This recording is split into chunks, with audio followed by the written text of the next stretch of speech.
5 seconds to go.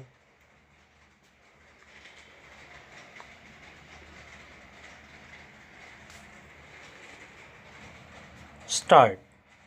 That does not mean that I dislike language being a very important matter in our administration or education or culture. I recognize that the language of the people is a vital matter for their development, whether it is education, administration, or any other matter.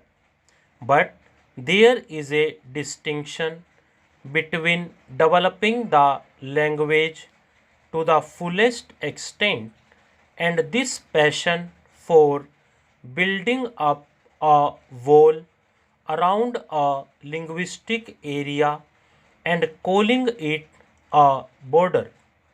I completely accept the statement that people cannot really grow except through their language, but it does not follow that in order to make them and their language grow, a barrier must be erected between them and others.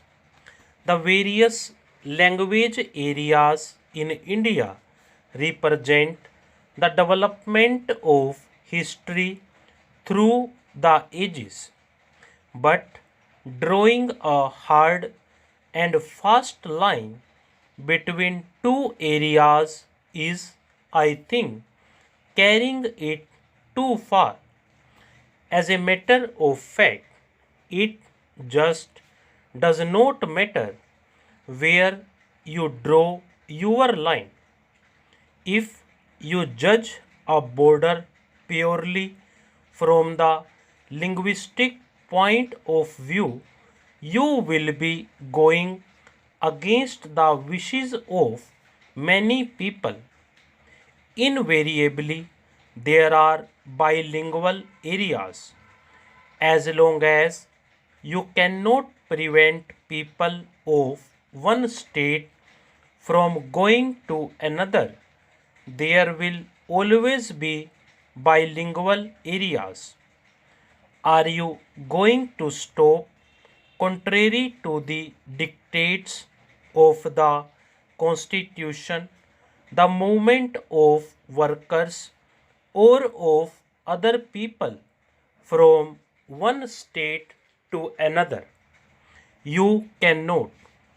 Therefore, whatever fixed line you may draw, people on one side may be attracted to the other and move there and thus change the linguistic composition of the state or of the border area. Are we going to sit down every few years and say the language ratio of this particular tehsil or taluk has changed and therefore it should be taken out of this state and put into another? You must realize that while there are clearly marked linguistic reasons, there are also bilingual areas and even trilingual areas between two such reasons. And wherever you may draw your line, you do justice to one group and injustice to another. From the language point of view, good reason, good logic, and good argument can be found for each side of every case. This is the difficulty. If there was logic only on one side, we could decide easily, but there is logic on both sides, and the two logics conflict and the same to be balanced. You may balance them and say that one argument is stronger than the other. But generally, if the case of one side appears better, the case of the other side seems pretty good too. Maps and census figures have become the fashion now. Are we to weigh in a balance how many individuals speak one language and how many speak another? It will lead to all kinds of fantastic situations. I submit that we must consider this matter separately from the question of language. Of course, all the great languages of India which are mentioned in the Constitution have to be developed. I would go a step further and say that even those in the northeast frontier area and elsewhere ought to be developed. Further, the development of one language should not be and cannot be at the expense of the other. I am convinced that the development of any one of the great languages of India helps the development of the other languages. It is my privilege, however unworthy I might be, of being the president of the Sahitya Academy, started a year or two ago, where we deal with all the languages of India and try to encourage them.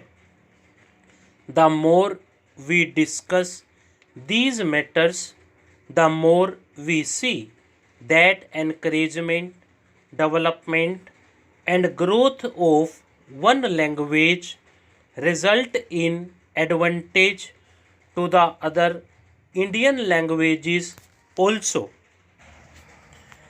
Going one more step, I would say that the knowledge of a foreign language helps the growth of an Indian language.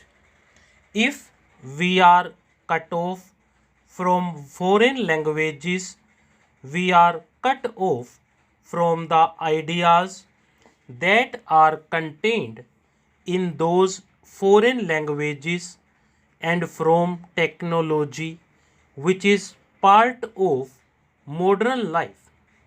Therefore, let us not think of excluding a language. Quite frankly, I do not understand the way some people are afraid of the Urdu language. I am proud to speak Urdu and I hope to continue to speak Urdu. I just do not understand why, in any state in India, people should consider Urdu a foreign language or something which invades their own domain. Urdu is a language mentioned in our constitution. I object to any narrow mindedness in regard to Urdu. It is no use dragging philology into these language controversies. Take the Punjabi language. We have heard learned arguments about the origin of Punjabi and the Gurumukhi script and how far it is connected with Hindi and so on, as if the source was of paramount significance. What matters is what people do today. Let scholars go into the past of Gurumukhi and Hindi. If people in the Punjab or elsewhere wish to use it, let them use. Stop.